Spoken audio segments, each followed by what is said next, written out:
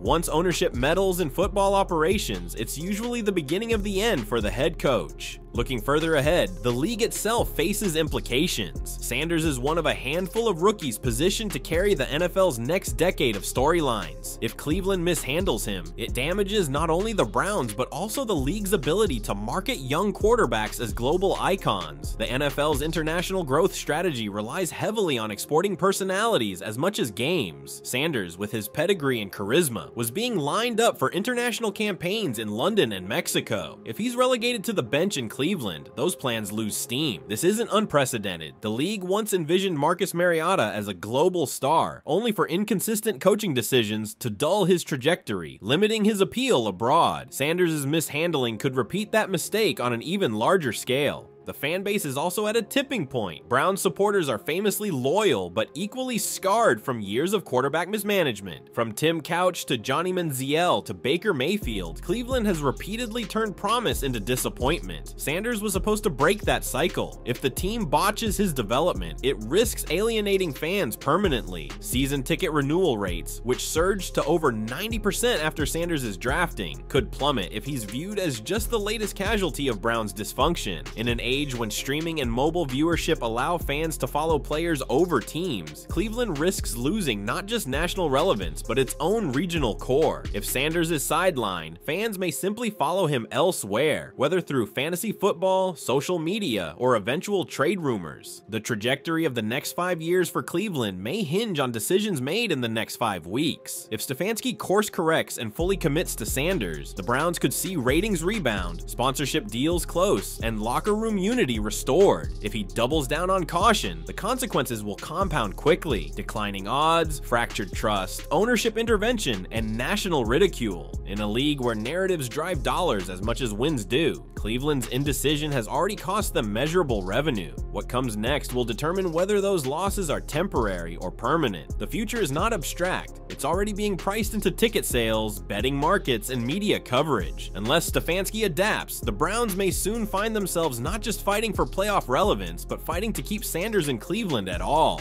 Kevin Stefanski now finds himself in one of the most precarious positions a head coach can occupy. Caught between the expectations of ownership, the trust of his locker room, and the gravitational pull of a rookie quarterback who has already proven to be the franchise's most valuable asset on and off the field. The confrontation that reportedly saw players jumping Stefanski wasn't just about practice reps or play calling philosophy. It was a visceral reaction to the sense that their coach had undermined the very figure who gives Cleveland hope. For Sanders, the perception of betrayal stings deeper than any missed throw or failed drive, because it signals that his own organization may not be fully behind him. And for a locker room that knows the numbers, the surging TV ratings, the jersey sales, the ticket market, the betting handle, Stefanski's hesitation looks less like strategy and more like sabotage. The lesson from all of this is clear. In today's NFL, stars are more than players, they are ecosystems. Sanders has already demonstrated that his presence alone elevates the Browns in ways measurable across every metric, from millions of added viewers to thousands of extra seats sold to sponsorship contracts waiting to be signed. Coaches who resist that kind of momentum rarely last, and franchises that squander it risk another lost decade. Cleveland has a choice to make, and the clock is already ticking. If Stefanski adjusts course, embraces Sanders fully, and rallies the team behind him, the Browns could become one of the league's most compelling stories of the season. If not, the fractures we've seen so far may only deepen, with implications that extend from the locker room to the front office to the league office in New York. The crisp takeaway is this: Stefanski isn't just managing a quarterback battle, he's managing the future of the Browns' relevance. His next moves will determine whether Sanders becomes the centerpiece of a resurgence, or the latest in a long line of Cleveland quarterbacks squandered by dysfunction, and that's where the debate now lies. Did Kevin Stefanski betray his own locker room by undercutting Sanders at the very moment he was lifting the franchise's profile? And more importantly, can the Browns survive this kind of fracture with playoff hopes, and perhaps Sanders' long-term future in Cleveland still on the line?